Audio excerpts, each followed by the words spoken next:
দেশবাসীর উদ্দেশ্যে যা বললেন সেনাপ্রধান ওয়াকারুজ্জামান, দেখুন সরাসরি। প্রিয় দেশবাসী, আসসালামু আলাইকুম। আপনারা জানেন যে দেশে একটা ক্রান্তিকাল চলছে। আমি সমস্ত রাজনৈতিক দলের নেতৃবৃন্দকে এখানে আমন্ত্রণ করেছিলাম, ওনারা এখানে এসেছেন। আমরা একটা সুন্দর আলোচনা করেছি।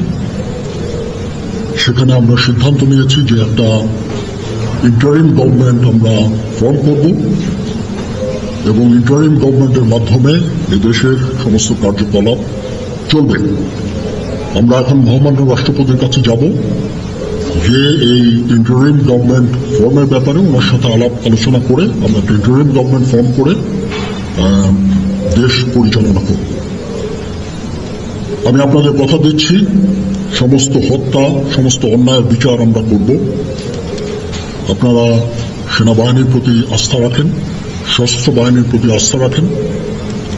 আমি সমস্ত দায় দায়িত্ব দিচ্ছি, আপনাদের জানমাল, এবং আপনাদেরকে আমি কথা দিচ্ছি যে আপনারা আশাহত হবেন না।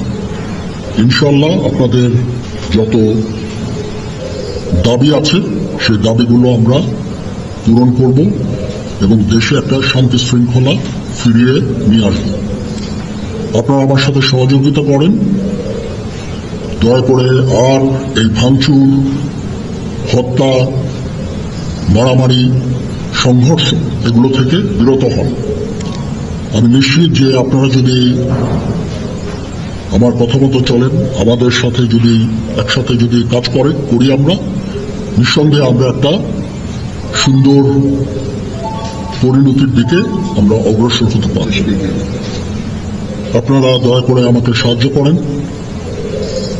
মারামারি করে এই সংঘাতের মাধ্যমে আমরা আর কিছু অ্যাচিভ করতে পারবো না, আর কিছু আমরা পাবো না। সুতরাং দয়া করে আপনারা সমস্ত ধ্বংসযজ্ঞ, সমস্ত অরাজকতা, সমস্ত সংঘর্ষ থেকে বিরত হন এবং ইনশাআল্লাহ আমরা সবাই মিলে একটা সুন্দর ভবিষ্যতের দিকে আমরা অগ্রসর হব। প্রতিটা হত্যার বিচার করা হবে, প্রতিটা অন্যায়ের বিচার হবে। আমরা আজকে সুন্দরভাবে কথা বলেছি। সমস্ত দলের প্রধান দলের নেতারা এখানে উপস্থিত ছিলেন। আমি ওনাদের ইনভাইট করেছিলাম এখানে। ওনারা ভেরি নাইস অফ দেম যে ওনারা এসেছেন। আমরা একটা সুন্দর আলোচনা করেছি এবং এই আলোচনাটা ফলপ্রসূ হবে বলে আমি মনে করছি এবং আমরা একটা সুন্দর একটা ইন্টারিম গভর্নমেন্ট ফর্ম করে আমরা দেশ পরিচালনা করব। মাননীয় প্রধানমন্ত্রী